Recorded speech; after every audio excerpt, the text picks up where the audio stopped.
Chapter 2 The Blue Caterpillar. Soon there are other strange animals in the pool. A duck, a dodo, a parrot and a baby eagle. Alice gets out of the pool and the animals follow her. "We're all wet," says the dodo. "Let's run a race and get dry." "That's a good idea," says the parrot. Alice and the animals run a race and they get dry. After the race, the duck asks, "Who wins this race?" "Everyone wins and everyone gets a prize." says the dodo. And Alice is giving the prizes. But I haven't got any prizes, Alice thinks. Alice does not know what to do. She puts her hand in her pocket and finds a box of sweets. Here are some sweets for everyone, she says. She gives one sweet to every animal. "Alice must have a prize too," says the mouse. Of course. The dodo says. What have you got for a prize, Alice? I've only got this box, says Alice, and she gives him the empty sweet box. Good, says the dodo. Here's your prize, Alice. A beautiful box. How strange, she thinks. She looks at the dodo and says, "Thank you." The animals go away and Alice is alone. She hears a noise and sees the white rabbit. The Duchess, says the white rabbit. She's going to be angry. Where are my gloves? Alice looks around. Suddenly, everything is different, and she is in the countryside. The white rabbit sees Alice and says, What are you doing here, Mary Ann? Run home and bring me my white gloves. He thinks I'm his servant, thinks Alice.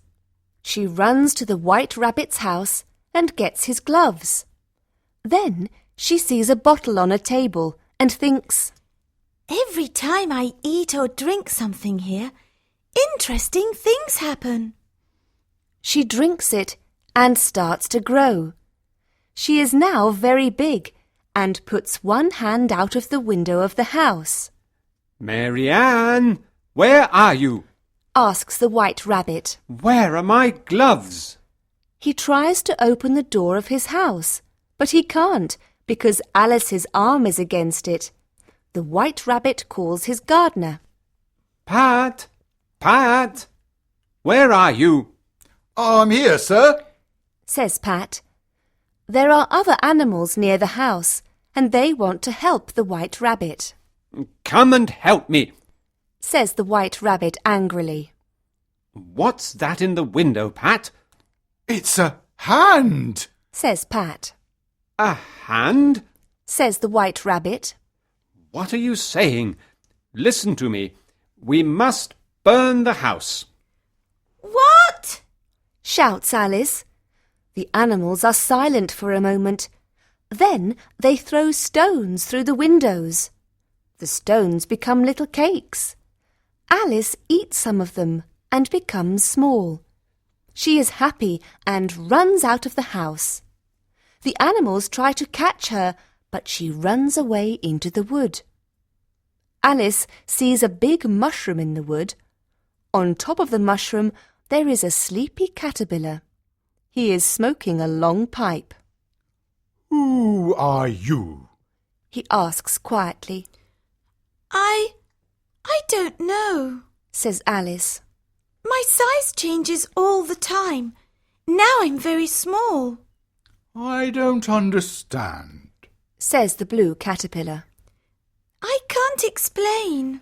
Says Alice. Let me give you an example. One day, you're going to become a butterfly. That's strange, isn't it? "No, that's not strange at all. Says the caterpillar. But who are you?" I want to know who you are first. Says Alice. "Why?" Asks the caterpillar. Alice can't answer the question. She is angry and walks away. Come back. Says the caterpillar. I want to tell you something. Alice goes back to the caterpillar and looks at him. You must never be angry. He says. Is that all? Asks Alice angrily. No. Says the caterpillar. He smokes his pipe and then gets off the mushroom. One side of this mushroom makes you big, and the other side makes you small. Alice looks at the mushroom and thinks, What side of the mushroom have I got to eat? She takes a piece from each side and then eats the first piece. Suddenly she grows very small. She eats the other piece and her neck grows long. Then she eats another piece and she becomes the right size. Now she is happy.